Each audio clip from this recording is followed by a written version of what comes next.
Caller, you're live on the air. Please tell us your name, where you're calling from. Hi, this is Steve from Brooklyn. How are you all? Steve, how's everything going? Welcome. Great. First of all, Rabbi, you look great. I'm going to send you an email. You got to tell me how you lost all that weight. I need some help with that. So that's A. Okay. B, here's my question, and this has been brewing in my mind for years, and I've just formulated it now. So in Christian theology, Satan is an independent agent that God has to contend with. And we've proven in many cases that's not true.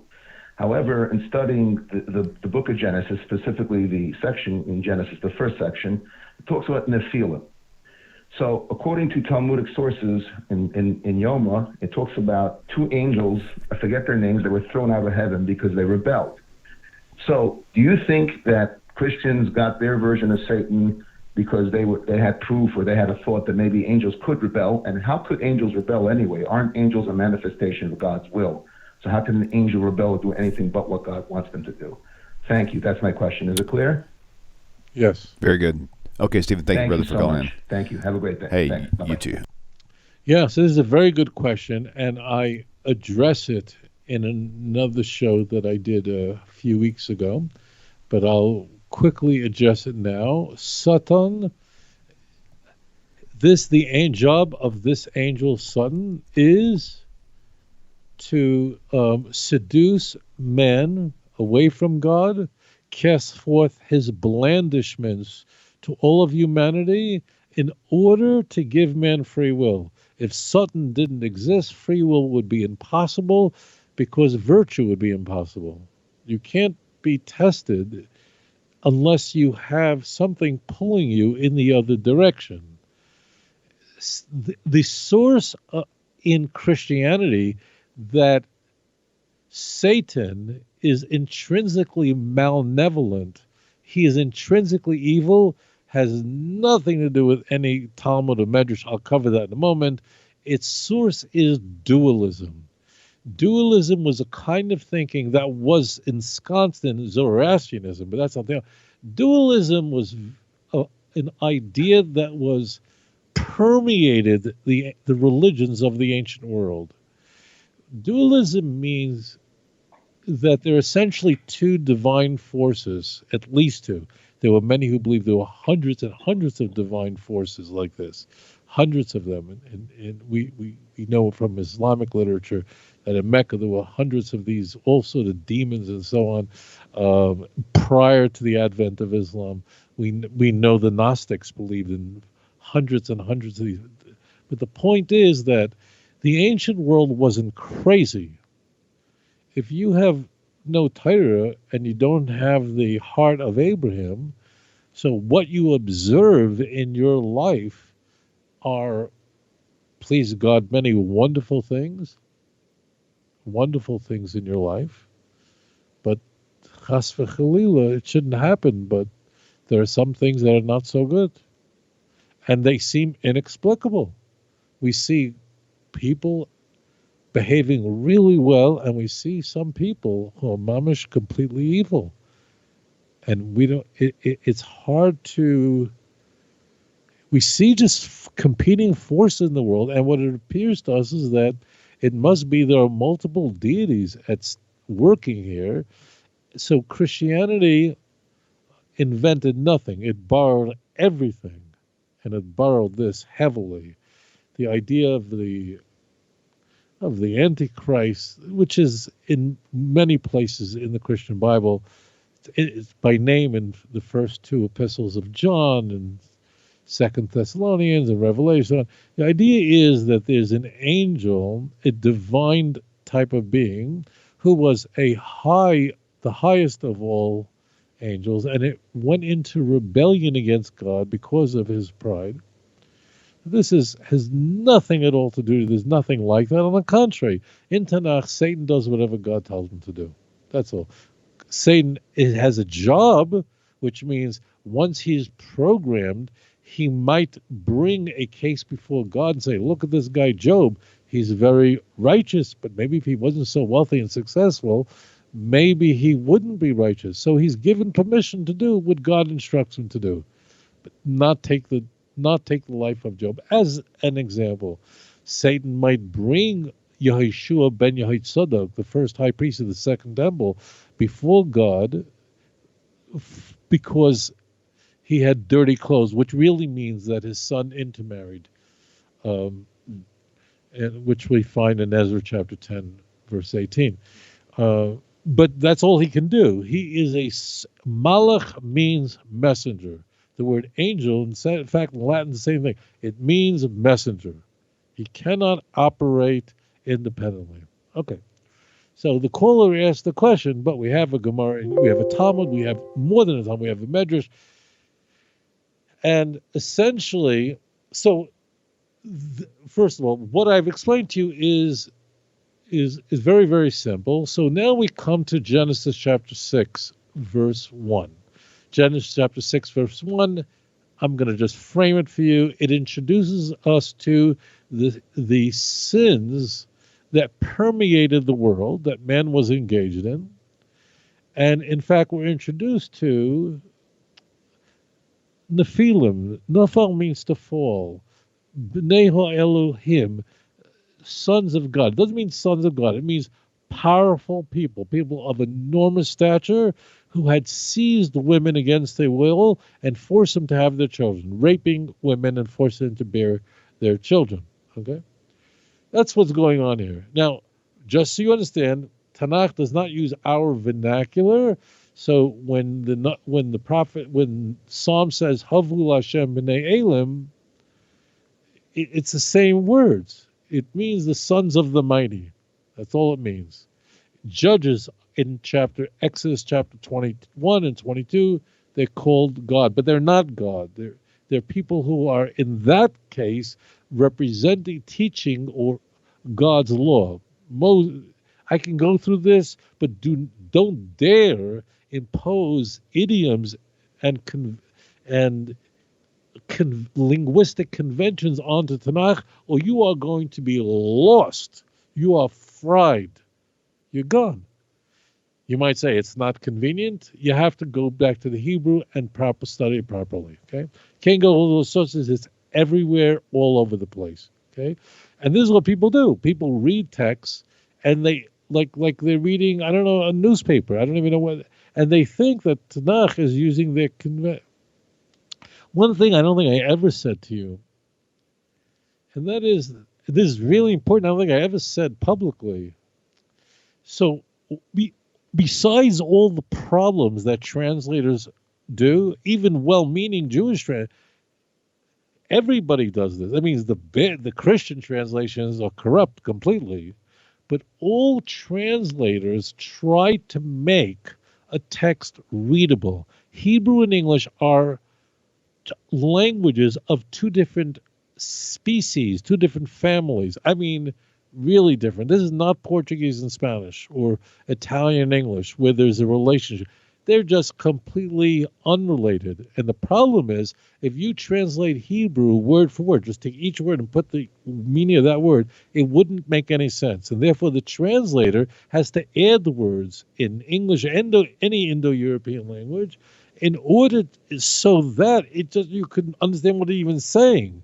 Because in Hebrew, it just reads really, really different. Just right now, take my word for it. Moreover, translators want their translations to be published and people to like them. So they want to write well in a way that reads easy.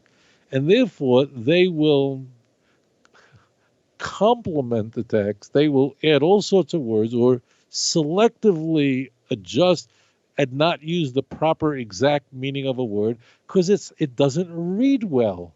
And that's why people like the easy reading Bibles. But there is a trade-off. This is true for everybody.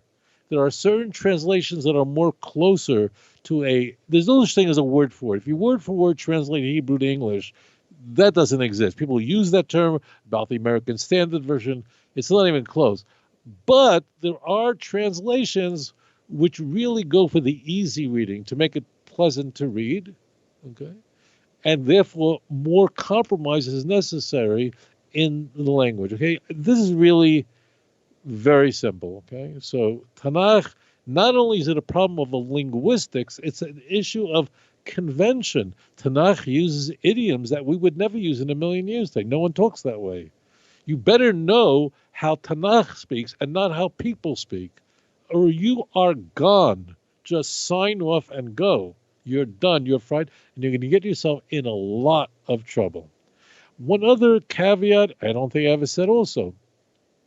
Jews read the original Hebrew. I mean religious Jews. My Tanakh is all Hebrew. With all the commentary, it's all Hebrew. That's how religious Jews are all raised that way. Unless someone becomes religious as an adult or converts to Judaism, in every Jewish school, 5-year-old, 3-year, whatever it is, 6 years old, they're learning Hebrew and they're reading it right straight from the Chumash, right from the Hebrew text. There's no English text. No, there was no English when we were kids. It was all Hebrew, and that was the end of it. Okay, so it's easier, in a way. It's easier for obviously for a religious Jew to get what I'm saying, because the English-speaking religious Jew gets all this, but everyone else, this is what? Okay. Now we can go to the Talmud, and there's a Midrashim on this. So we are told in this rabbinic literature. I want to just say right from the get-go that I don't believe these stories happened, but they're parables. And there is a parable like this, and Rashi, in fact, quotes this. He quotes both in his commentary, and he quotes this as well. And that is that there were angels who were observing the debacle of mankind. It wasn't like everything was great until Genesis chapter 6. History was going on, and it wasn't going well at all. What happens? So we're told that 2 angels come before God. They're not evil or malevolent at all. They simply ask God, could you make us human, and we will succeed where humans failed? Okay. God, we are told, this is not in the Bible at all. God, we are then told, grants their acquiesces to their request, and they become human beings. That means they're not angels anymore. That's the whole point. And the next point is they fail utterly. They completely fail, and they are these people. Now, I want to repeat again, because some people are just not familiar with this genre of literature where you have this kind of parabolic use of storytelling, but this is Midrashim and almost full of it. You don't have to believe this occurred. I don't. I think the consensus it is purely a parable. It is not heretical to think this actually is a historical event. If you wish to, you can. It doesn't make a difference. The question is, why we told the story. So, first of all, we have no angels rebelling against God. This is the key. The angels are made into human beings and cease to be angels. As human beings, then they can fail, then they can rebel, because they're no longer angels. That's the point. Go back to the text. But why is the story told? It's likely a parable, but what am I supposed to do with this story? Like, how does this play? The reason why these can't be angels that raped women is because in the flood, the bad people were killed. So angels don't drown. They don't need to breathe a gas mixture that contains 21% oxygen. So it will be preposterous for angels to have been the ones, because they've been the ones perpetrating the first crime of Genesis 6, because they didn't get killed. That would be psycho. So that's outrageous. The question is, what's the takeaway from this? The takeaway is very simple. Listen carefully. That is that by what means are you created in the image of God? How did that happen? At what stage in your career did God breathe into your nostrils, if he ever did? And the answer is he didn't. he breathed into the nostrils of Adam Harishon, the first Adam. She, Eve, his wife, was created from a part of him, and therefore received the both physical and spiritual properties of Adam, and they're both called Adam. I want to take you to Genesis 5, where we are given the descendants of Adam to Noah and his sons. And what's very critical is we are told in chapter 5, verse 3, exactly how Seth was created in the image of God. Like, how did that happen? Because every human being, this is not a Jew, every person is created in the image of God. And what that means is that in you is a spark of the divine, a neshama, which is a part of God. It's a divine, eternal spark. Every person has it. No animal has it. There's therefore no animal ever believed in God, and 95% of humans believe in God. 5% are still in a hangover from the 18th century. But humans, their disposition is to believe in God. Unless you go and you're brainwashed in universities in England and Western Europe. But aside from that, the default baseline is you're going to believe in God. The question then becomes is, at what stage in my life did God breathe into my nostrils? The answer is God didn't. Not mine, not yours. And how then do I have that spark?